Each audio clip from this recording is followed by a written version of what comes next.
Americans are draining their 401k retirement accounts early. A new study out says that working Americans approaching retirement have reduced their retirement wealth by 25%.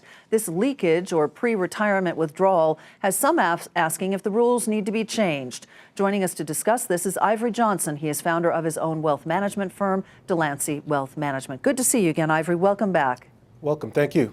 What do you make of this report, and why does this happen? Why are we reducing our retirement when so many of us are so worried about retirement?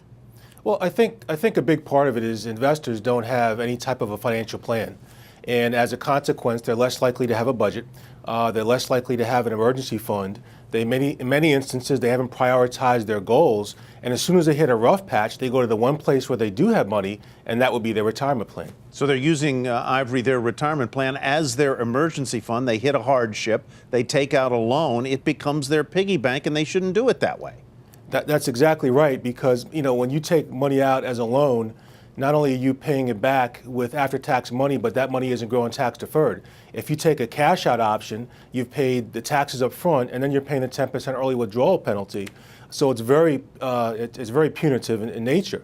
But let's not forget that even though corporate earnings are going up, and this is another issue, wage growth has been very tepid. Mm-hmm.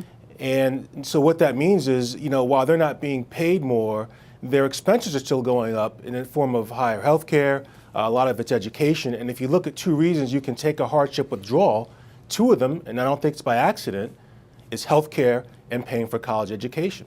So should that change then? I mean, should they tighten up those rules so that you can't touch it for that? That would be a hardship, I would think. I don't know that you can regulate responsible behavior, for lack of a better word. If you want people to put less money out, restrict what they can take out. What I will say, though, is that employers do have a fiduciary responsibility with these qualified plans to provide certain services. I think if they make the financial literacy a lot more robust and create that foundation, people will be less likely to use their retirement plan as a piggy bank. And to build, as you say, that separate emergency fund. Ivory, correct me if I'm wrong on this. If you leave a company or you're laid off from a company and you have an outstanding loan on your 401k, what happens? Well, that counts as early withdrawal. So it becomes immediately taxed, and you're given the 10% 72T penalty. So that's the problem when you borrow money. It's a huge problem. Think about that. If you have a loan that you intend on repaying and you get laid off, you either have to put that money back in, or it counts as a taxable penalty-prone withdrawal to you, right? And to add insult to injury, as you get unemployment benefits, those are taxable. So not only have you lost your income, but now you have a tax issue. This is getting scary. Okay, so let's get some advice for our viewers tonight on what the one recommendation you would have for them to do so that they aren't so tempted to touch that retirement account.